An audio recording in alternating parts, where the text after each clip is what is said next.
And I would point out there's a lot of things in the one house budget that I appreciate, like the elimination of the 2% across-board cut to our Medicaid providers, many of whom are struggling to make ends meet, the additional TAP, additional school aid. So there's a lot of positive things in it. I was a little confused, though, because when I started running the numbers, it looked to me like the one house bill would increase our tax revenue about $253 million over what the governor proposed, would increase our, or would cut our spending by about $532 million. So between those two, it was about a $785 million positive gain to the budget, but increased spending by $1.6 billion.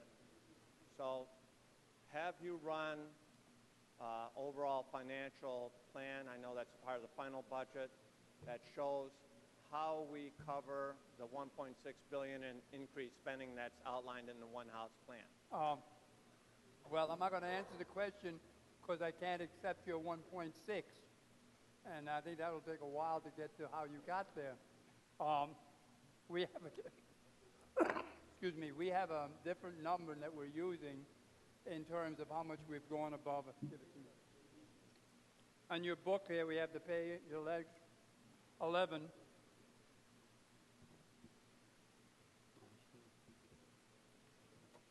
And what do you project as increased I'm looking spending? at page 11 here, major gap closing initiatives.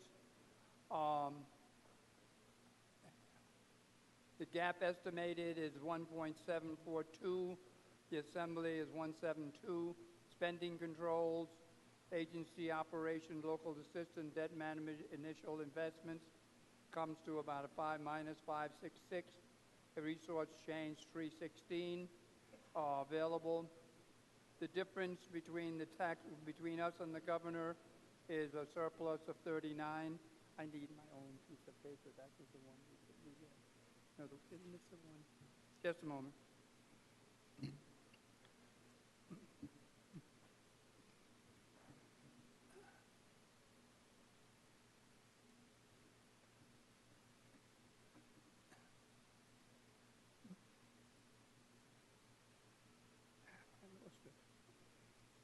No, you know the one I mean? While you're helping, if it's helpful for you, the rough numbers I had, Mr. Farrell, was that we were increasing. I'm sorry. If it's helpful for you, the rough numbers I had is that we were increasing education spending by about $400 million. We increased funding for our Medicaid providers by eliminating that 2% cut by $259.6 million. We increased spending by $105 million for the COLA, and we increased, there were other minor, relatively minor spending increases. So it looked like those big ticket items were in the $1.6 billion range in terms of increased spending. And of course, we eliminated the governor's proposal to use funds to encourage a cap, staying behind the cap. That only, though, generated about $400 million. So those were the big numbers I was looking at. No, you're not the one. I'm sorry. I'm losing some of my papers.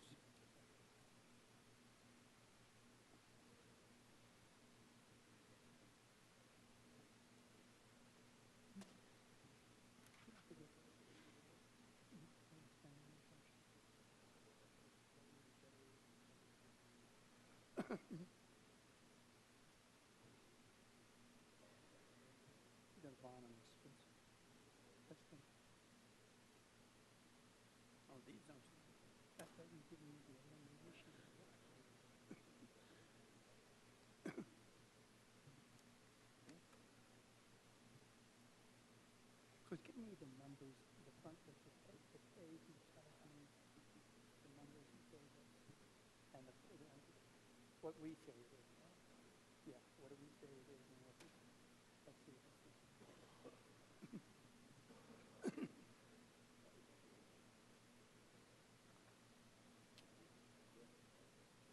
If you look on the, well, we have the disbursement change here, looking at the disbursement, I come up with the fact that on the general fund, the difference between the legislature and the executive was $213 million, and it was a 4.7% executive growth. We also used the state operating funds was 313. The state funds always was 320 actual difference, and afforded all funds. And that was the complete difference. And then, of course, we had the monies that we had from the federal government, the Sandy and Affordable Care Act. And we come up with $448 million in actual disbursements, not 1,600. Well, isn't the additional funding that you put in for education alone over $400 million, or roughly $400 million? Oh, no? Yeah, in other words, we spent and had in a certain monies, more monies, but at the same time we were cutting programs and cutting back the amount of things that we were doing. I understand that. I mean, we increased the funding for education by $400 million, and at the same time, we eliminated the governor's property tax freeze, and that was roughly $400 million, so that matched, which was good. But we also then added more spending, $259.6 million for the Medicaid 2% cap elimination, $105 million for the COLA. I didn't see offsetting revenue adjustments for that. I assume, though, at some point we will put together the full fiscal plan that outlines. Yeah, we have one here somewhere under my table, but it's...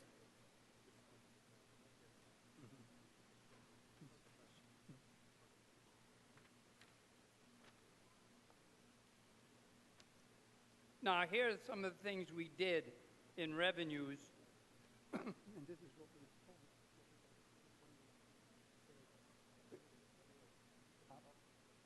Yeah, why would you?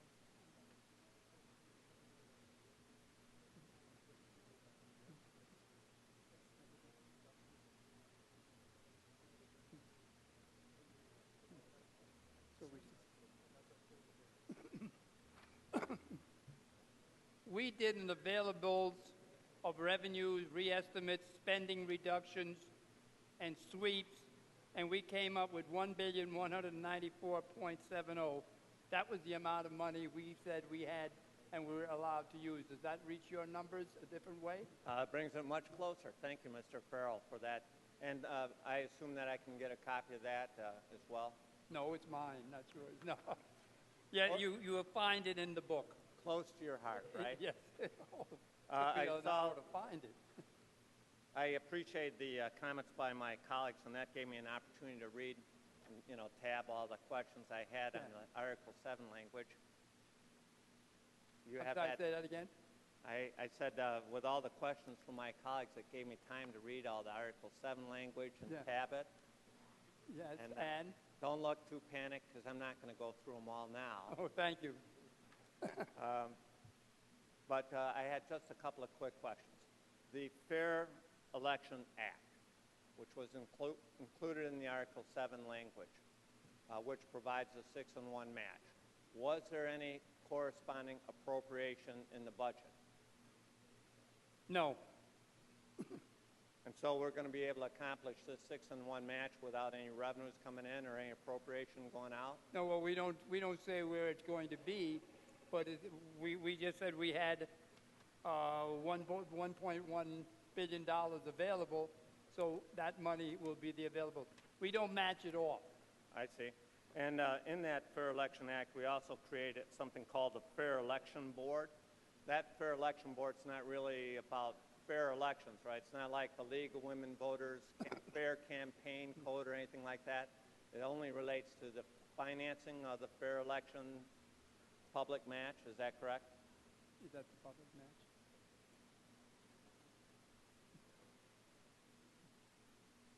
Just a moment.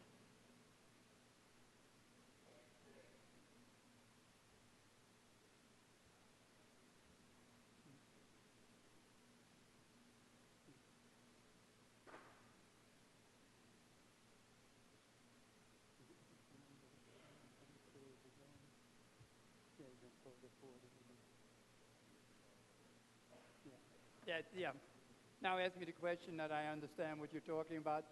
This is about the board that the governor would like to set up, which would go into in the Board of Election, and they would be in charge of what's going on, basically. Right, He but would appoint people, yes. We call it a fair election board, Yes, but it's not really about fair elections, right? It's just about reviewing the financial aspects yeah, of to the make public sure that finance. everybody's doing what they're supposed to do and fairly doing it. Gotcha. Use the word fairly. With regard to the safe patient handling provisions that are included in the Article 7, was there any increase in appropriation to cover any costs that might be incurred by the providers? Say that again. Sure. With regard to the safe patient handling provisions that were included in the Article 7 bills, was there any corresponding appropriation to offset the costs that might be incurred by the providers in complying with that? No, it's the same thing as I said before.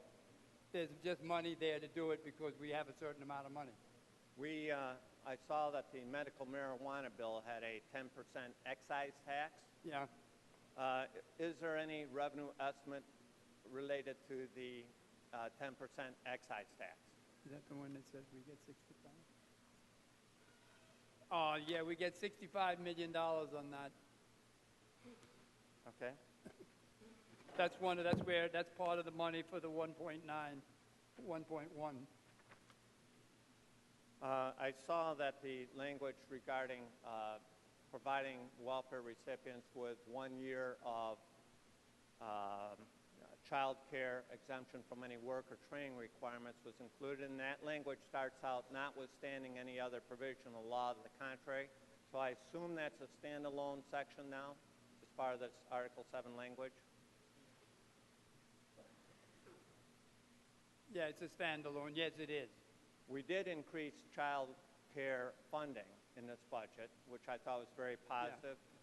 Is it your expectation that the increase in child care funding that's included in this budget would be sufficient to cover the additional costs incurred by the local social services districts with the 20% cap on co-pays above 100% to enable all the social services districts to provide child care up to 200% of the poverty level? Yes.